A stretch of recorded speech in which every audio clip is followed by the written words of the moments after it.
O Evangelho segundo João é um dos primeiros relatos da vida de Jesus. E aprendemos no final do livro que vem de um dos seguidores mais próximos de Jesus, conhecido como o discípulo que Jesus amou.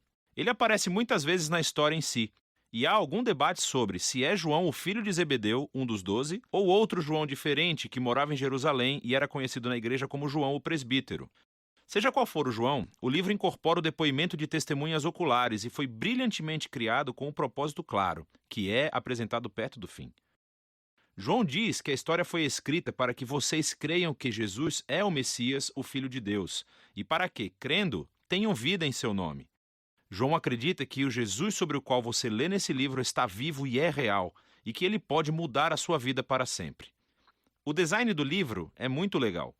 A primeira metade começa com um poema e um conto, que é seguido por um grande bloco de histórias sobre Jesus realizando sinais milagrosos que causam um aumento gradual de controvérsia. E tudo isso culmina no seu maior sinal, a ressurreição de Lázaro, que cria a maior controvérsia, quando os líderes de Israel decidem matar Jesus. E isso inicia a segunda parte do livro. Esses capítulos se concentram na última noite e nas últimas palavras de Jesus a seus discípulos, que são seguidas por sua prisão, julgamento, morte e ressurreição. O livro conclui com um epílogo. Neste vídeo, vamos nos concentrar na primeira metade. Então, o livro começa com uma introdução de duas partes. Primeiro, um poema que começa, no princípio, a palavra já existia. Uma referência óbvia a Gênesis 1, quando Deus criou tudo com a sua palavra. Agora, as palavras de uma pessoa são diferentes dessa pessoa, mas também são a personificação da mente e da vontade dela. Assim, João diz que a palavra de Deus estava com Deus, o que é distinto. E ainda assim, a palavra era Deus, e isso é divino.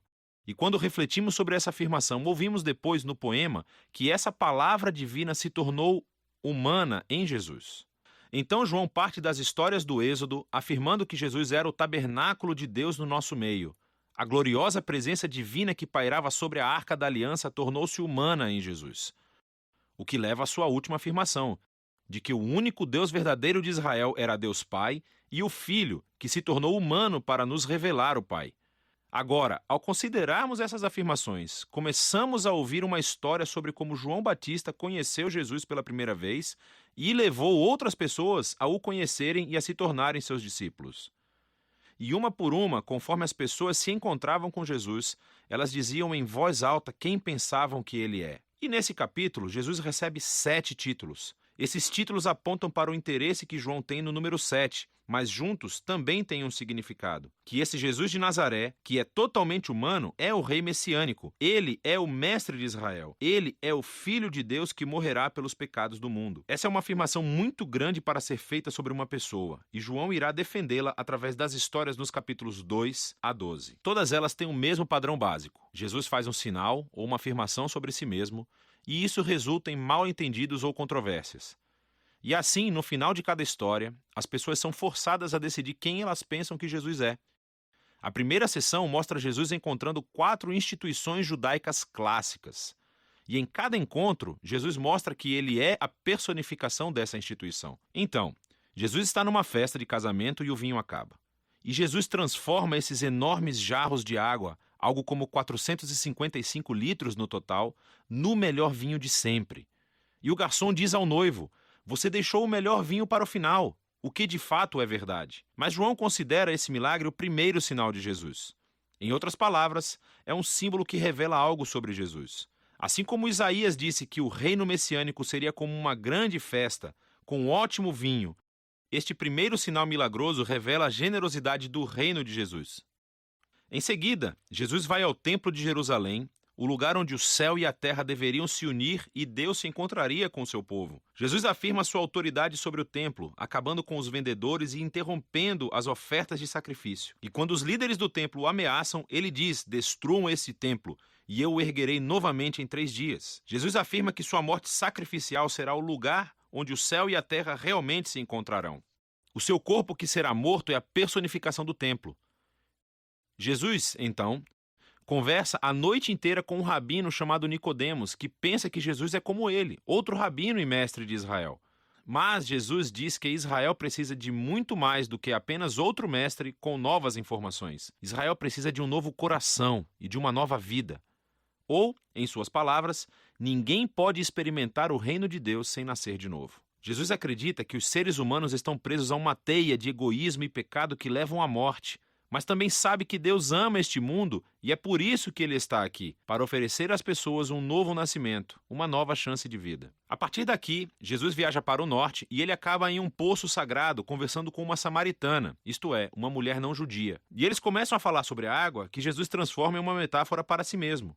Ele diz que ele está aqui para trazer água que pode se tornar em uma fonte de vida eterna. Agora, em João, esse termo se refere a uma nova qualidade de vida, que é infundida com o amor eterno de Deus. E é uma vida que pode começar agora e perdurar no futuro. Depois disso, João criou outra coleção de histórias que ocorreram durante 4 dias de banquetes sagrados judaicos. E, novamente, Jesus usa as imagens relacionadas ao banquete para fazer afirmações sobre si mesmo. Primeiro, Jesus cura um paralítico no sábado, o que gera uma controvérsia com os líderes judeus sobre trabalhar no dia de descanso. E Jesus diz que é o seu pai quem está trabalhando no sábado, por isso ele também está. E eles entendem o seu significado, pois ele estava chamando Deus de seu pai, igualando-se a Deus, e assim eles decidem que querem matá-lo.